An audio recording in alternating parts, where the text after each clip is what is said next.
দুজন অস্থায়ী শিক্ষক দিয়ে চলছে ময়মনসিংহের ইনস্টিটিউট অফ হেলথ টেকনোলজি প্রতিষ্ঠানটি। এতে শিক্ষা কার্যক্রম ব্যাহত হচ্ছে।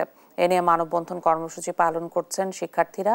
বিস্তারিত জানাতে সরাসরি যুক্ত হচ্ছেন সহকর্মী ইলিয়াস আহমেদ। ইলিয়াস, শিক্ষার্থীদের দাবি কি আর সেখানে কি পরিস্থিতি বিরাজ করছে, বিস্তারিত জানাবেন।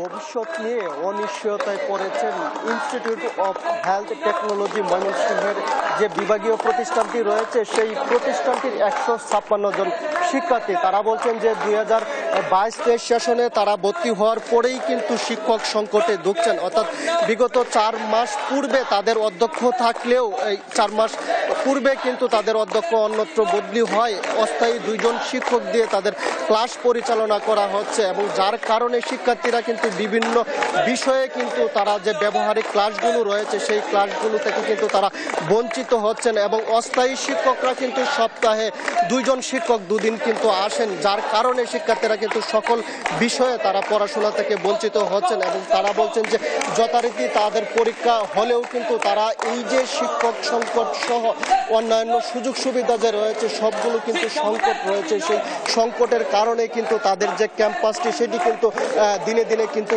অনিরাপত্তাহীনতায় কিন্তু তারা রয়েছেন এবং আমরা ক্যাম্পাসে এসে দেখেছি কিন্তু ক্যাম্পাসটি একেবারেই জঙ্গলে পরিণত হয়েছে এবং শিক্ষার্থীরা বলছেন যে তাদের কিন্তু এখানে এই ক্যাম্পাসটিতে কিন্তু আমরা দেখেছি বেশ কয়েকটি ভবন রয়েছে এবং সেই ভবনের হোস্টেলে কিন্তু মেয়ে শিক্ষার্থীরা এখানে থাকেন এবং তারা বলছেন যে তাদের সিকিউরিটি ব্যবস্থা জোরদার না থাকায় তারা কিন্তু আতঙ্কের মধ্যে তারা কিন্তু রয়েছেন। আমরা একটু জানতে চাই আপনাদের কি কি ধরনের সমস্যা হচ্ছে মূলত।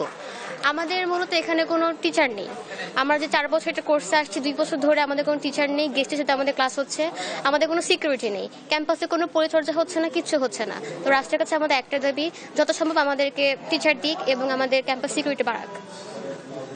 তিনি বলছিলেন যে তারা ভর্তি হওয়ার পর থেকেই কিন্তু শিক্ষক স্বল্পতায় কিন্তু তারা রয়েছেন এবং তাদের যে ব্যবহারিক ক্লাসগুলো সেই ক্লাসগুলো কিন্তু করা হচ্ছে না। অর্থাৎ আমরা দেখেছি যে এই ইনস্টিটিউটের কিন্তু যে ক্লাসরুম রয়েছে সেই ক্লাসরুমগুলো কিন্তু একেবারেই অপরিচ্ছন্নতা রয়েছে এবং তারা বিশেষ করে নিরাপত্তাহীনতায় কিন্তু এই শিক্ষার্থীরা ভুগছেন এবং বহিরাগতরা কিন্তু প্রায় সময় ক্যাম্পাসে ঢুকে কিন্তু তারা বিভিন্ন যন্ত্রাংশ রয়েছে সেগুলো কিন্তু চুরি করে নিয়ে যাচ্ছেন। তারা সর্বশেষ বলছেন যে সরকার যেন তাদের এই বিষয়গুলো যথাযথভাবে দেখে এবং নিরাপত্তা ব্যবস্থা সহ সকল বিষয়ে শিক্ষক যেন নিয়োগ দেওয়া হয় সেই বিষয়ে কিন্তু তারা দাবি রাখছেন। এই ছিল আমার কাছে ময়মনসিংহ থেকে সর্বশেষ। ইলিয়াস, অনেক ধন্যবাদ আপনাকে।